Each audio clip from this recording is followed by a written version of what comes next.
నా ప్రియమిత్రులు చంద్రబాబు నాయుడు గారి ప్రియమిత్రులైన టీవీ5 నాయుడు గారు నన్ను కాల్ చేశారు. ఈరోజు మూర్తి గారే డైరెక్ట్గా కాల్ చేసి మీ ఇంటర్వ్యూ కావాలన్నారు.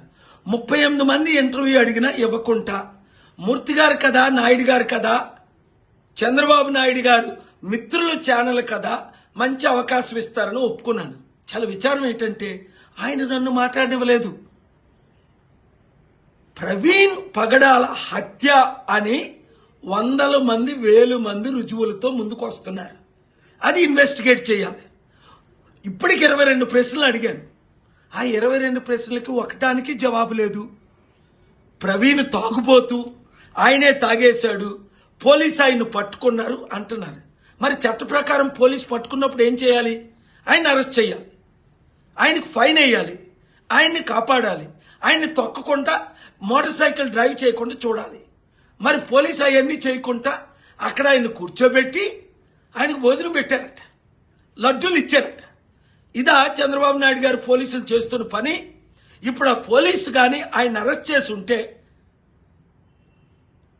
ప్రవీణ్ యాక్సిడెంట్ అవ్వకుండా ఉంది కదా. ఇది యాక్సిడెంట్ కాదు, ఇది హత్యే. ఇలాంటి ప్రశ్నలు ఎన్నో ఉన్నాయి. నేను సుప్రీంకోర్టులో వేస్తాను, ఏపీ హైకోర్టులో అడుగుతాను, లేదంటే ఇంటర్నేషనల్ క్రిమినల్ కోర్టులో రేజ్ చేస్తాను, సిబిఐ నుంచి FBI వరకు ఇన్వెస్టిగేట్ చేయిస్తాను. ఇవన్నీ నేను చేయక ముందే సత్యం బయటకు వచ్చి ఆ పోలీస్ ఆఫీసర్ ఎవరు, అక్కడ ఉన్నది అది ప్రవీణే కాదు అని తన సొంత సిస్టర్, తోడబుట్టిన సిస్టర్, 25 సంవత్సరాలు కలిసి పెరిగిన సిస్టర్ చెప్తుంది. సిస్టర్ మాటలు నమ్ముదామా? ఈడెవడో కల్పించిన పోలీస్ యాక్టర్ నమ్ముదామా? పోస్ట్ మార్టం కాకముందే ఇది యాక్సిడెంట్ అని చెప్పిన పోలీసులు నమ్ముదామా? అందుకే ఎవడో పోలీసులు నమ్మట్లేదు, మంచి పోలీసులు ఉన్నప్పటికీ. ఎందుకంటే హోమ్ మినిస్టర్ ఏం చెప్తే అదే చేయాలి కదా పోలీసులు. లేదంటే వాళ్ళు ట్రాన్స్ఫర్ చేయరు, లేదంటే వాళ్ళు ప్రమోట్ చేయరు.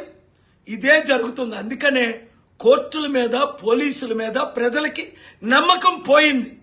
ఆ నమ్మకం తీసుకురావడం కొరకే చంద్రబాబు నాయుడు గారు దీన్ని పూర్తిగా ప్రాపర్గా ఇన్వెస్టిగేట్ చేయించి ఇప్పుడున్న పోలీసుల్ని తప్పించి రాష్ట్రాన్ని కాపాడాలి. 20 కోట్ల క్రైస్తవులకి న్యాయం చేయాలి. 100 కోట్ల మంది ప్రశ్నిస్తున్న వారికి న్యాయం చేయాలి. ఈ వీడియో అందరూ షేర్ చేయండి.